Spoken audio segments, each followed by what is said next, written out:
Morning, everybody. How are you today? Nice. I'm fine, thank you. Thank you very much. Okay, class. Today we are going to have a very interesting session. Why?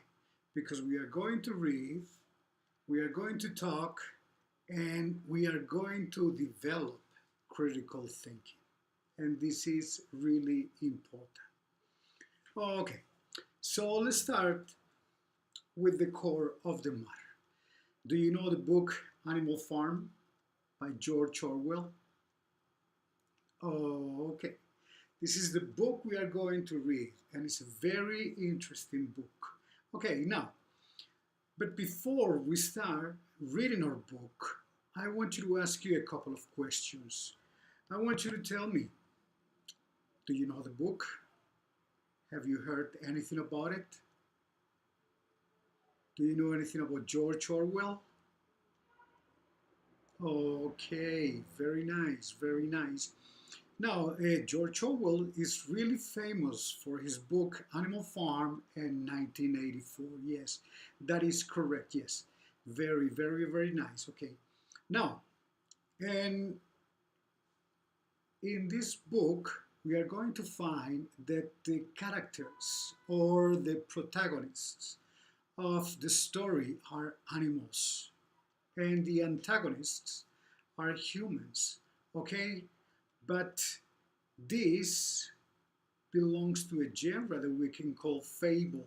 Okay, now we have had many other writers and that have used animals for the stories, as for instance in ancient Greek, Aesop, who was a writer who lived in the 6th century BC, and he wrote short stories in which animals were the protagonists, and it always, every story had a message, had a teaching at the end of it. Okay, so in this one we are going to look at a couple of things. Okay, for instance, society.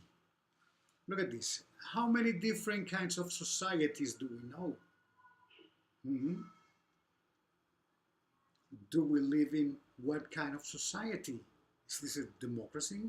Is it industrial, pre-industrial, or is what we call a technological society at the moment? Can you imagine what kind of society these animals live in a farm? That's something to think about, okay? So we are going to have to start guessing from now on what this book is about and what is going to happen inside. Okay?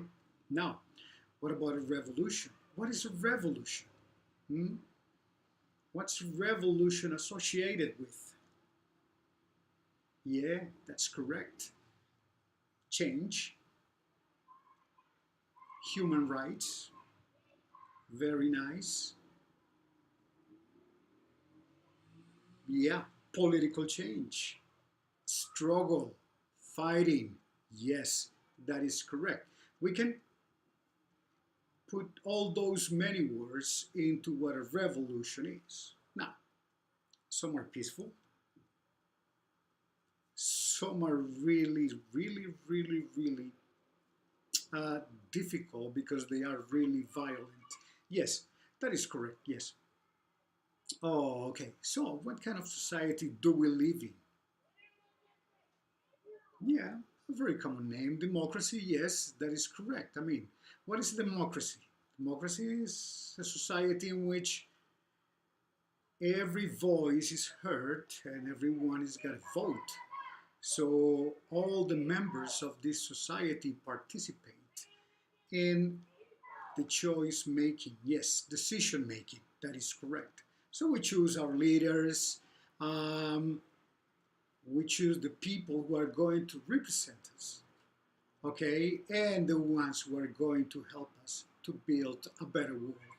Yes, very nice. Now, what happens if in a society we don't feel or we are not satisfied with the conditions we are living in? That's correct. we opt for a change. Oh, okay, that's what happens in our book. But that one you guys are going to find out later after we start reading our first chapter. Okay? Now, let's continue.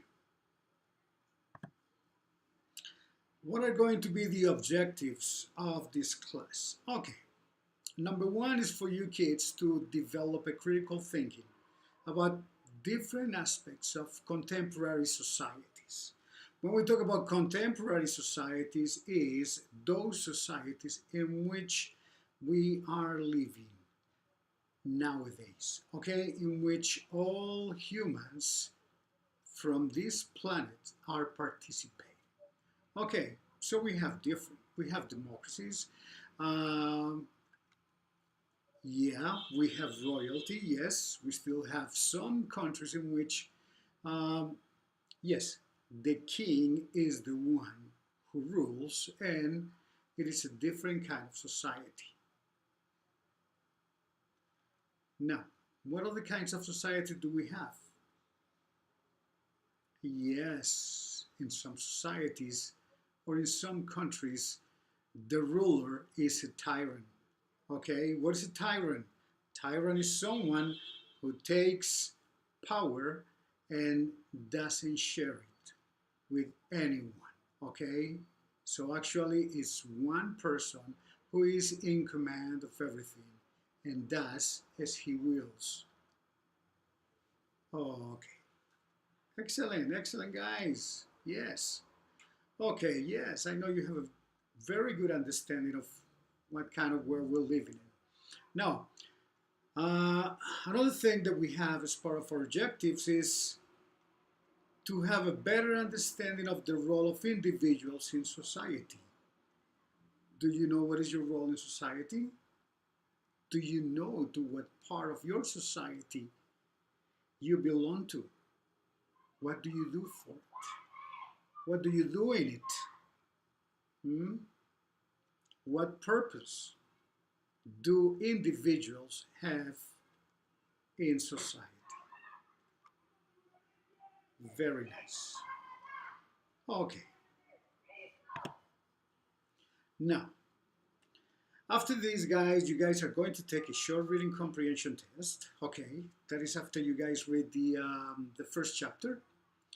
And the other thing is that we are going to review and identify past tenses. Okay, the idea for this is for you guys when you write, because you guys are going to have a writing piece, you guys are going to identify what tenses are being used in this book, especially in chapter 1, and you guys are going to look at it as an example how to keep the tense coherence. That is really, really important when you write. And the final part is you guys are going to write a short story, a very, very small thing, okay? Just 2 or 3 paragraphs in which you guys are going to use animals as protagonists. So you guys are going to write your own fable and you guys are going to give me your understanding of the following sentences. All animals are equal, but some animals are more equal than others. That is a quote taken from the book. Okay? Now, do you think in a society, especially democracies, do we have some citizens who have more rights than others? Or that are less equal or more equal than others? What do you think about that? Okay? Now, let's continue with our class.